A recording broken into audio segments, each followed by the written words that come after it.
Hi, this is Matt with State of Flex here with a review for Drawing Flies. This is a continuation of my exploration of Kevin Smith's films, and this is my deep dive into the View Askew universe that's just adjacent to the traditional Jay and Silent Bob films. View Askew also produced several films from Smith's friends. This is the first one of them. This was produced by Smith, but directed and written by Malcolm Ingram, who has gone on to do other films, including a film about Kevin Smith called Clerk. Um, but Drawing Flies itself is a fiction film that came out in 1995, or 1996. I stress that it's a fiction film because Ingram's mostly known for doing documentary features like Small Town Gay Bar and the aforementioned Clerk. Um, this is a fiction film starring Jason Lee, Renee Humphrey, uh, Carmen Lee, Jason Mewes, has Joey Lauren Adams, and Kevin Smith makes a small appearance as Silent Bob. But it's about these kids who are riding on government money in Canada, who then get their money pulled from them. So they can't operate as they normally do, and Jason Lee kind of loses his mind and has a vision quest where he is determined that he needs to venture off into the wilderness to find and live with Sasquatch. And he has his friends come with him, but he doesn't disclose to them what his actual plan is. Now, this movie, the plot of that sounds funny. However, the film is shockingly not funny, and it's trying so hard to feel Kevin Smithy that it never really establishes much of its own tone. But what tone that is there is a little too grimdark for the actual plot of the film. It's kind of unusual. Scott Mosier also is in this film as a baby, a full-grown man dressed as a baby, and that scene has no business being in the movie. It's just a weird scene, but not in a funny way or a pleasant way, or it's just uncomfortably weird. The highlights of this film are it's unique and offers some interesting performances. Not that they're necessarily good performances, but particularly with Renee Humphrey and with Jason Lee, you can see the star power these performers have. And the film saddened me because Renee Humphrey's career never really took off. She did some really solid films. If you've not seen Fun, I urge you to check that film out. She is fantastic in it. It's another low-budget film from around that era. But then this seems like it's just like a calling card to Jason Lee's qualities. He can hit the humor where there is humor. He can hit the drama where there is drama. He has leading man material, but he's not a traditional looking leading man, which kind of works in his favor. Supposedly the story goes, Smith saw Drawing Flies and was impressed with Lee's performance more so than anything he had done on Mallrats, and saw the caliber of drama that he was capable of, which got him the role for Banky in Chasing Amy. So if nothing else, this movie exists so that we could get the Jason Lee that we have today. So I'm excited for this film's existence because of that. Jason Lee is a fantastic actor. He always has been. Inside the View Askew universe and outside. Mumford is a fantastic film. My Name is Earl is a good show. Poor conclusion, no conclusion, but it's a solid show. And everything that Jason Lee is in, he always gives it his all and is always magnetic.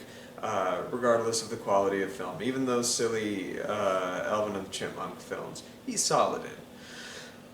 So, back to Drawing Flies. positives are Jason Lee, Renee Humphreys. Muse is fine, but Muse has a little more to do than he ever did as Jay in the first three, really, View Askew universe Jay and Silent Bob films. But, yes, hi, cat. Get down. Good boy. But, where was I going with that? Muse has a little more to do here, but like his character is not really necessary. Carmen Lee is, I think, a pretty good performer, but this movie isn't necessarily her forte, and you can tell that the actors are kind of ad-libbing a little bit because she throws in way more fucks than are probably necessary in any given scene. That didn't feel like authentic to the script. It just felt like these kids riffing off each other. Positives, I keep trying to hit on those, and then I got distracted by cat.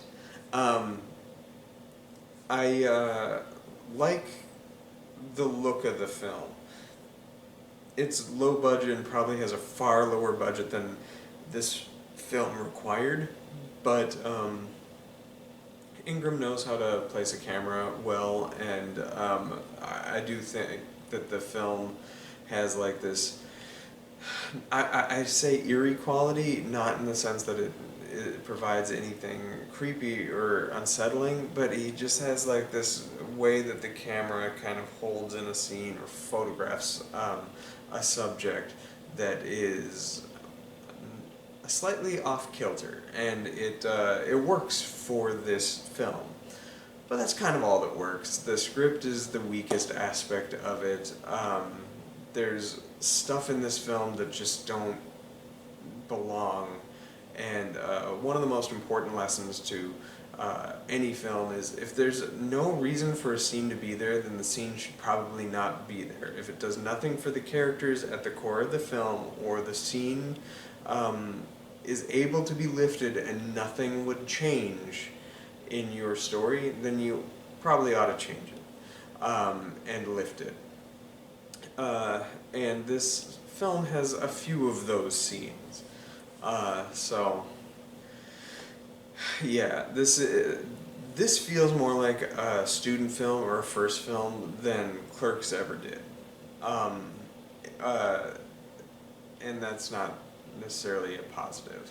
I'd give the movie a strong 2 stars. I'm being probably a touch generous, but I do like Jason Lee's performance in it quite a bit, and I like Renee Humphreys in the film. The best thing that this movie did outside of giving Jason Lee an eventual career is the commentary track is really funny.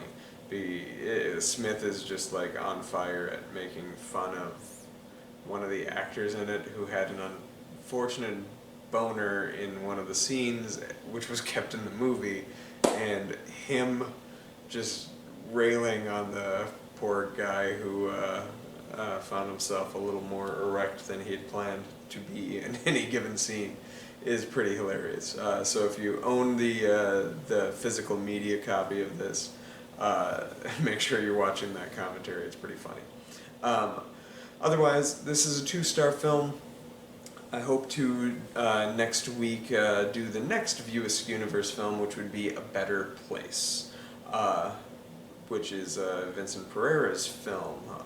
He is considered the View Askew historian, so we'll see what he can bring to the table next week. Thanks for watching, and let me know what you think of this film. This film does have like a weird amount of like followers that kind of enjoy it, and I think there's a place in this world for it. I just wish that we'd had a filmmaker, like, the filmmaker was confident who made the film, but I wish he would have been confident in not the right ways and not committed to irrelevant material. But as is, this is hardly a movie. It's like an hour and 15 minutes, and if you lift the 2 or 3 scenes that are easy to lift, there's not much of a movie left. That would constitute more of a short film. But I digress. If you are one of those fans of this, let me know in the comments below. What is it that you really gravitated towards? What did you like? Thanks for watching. Bye.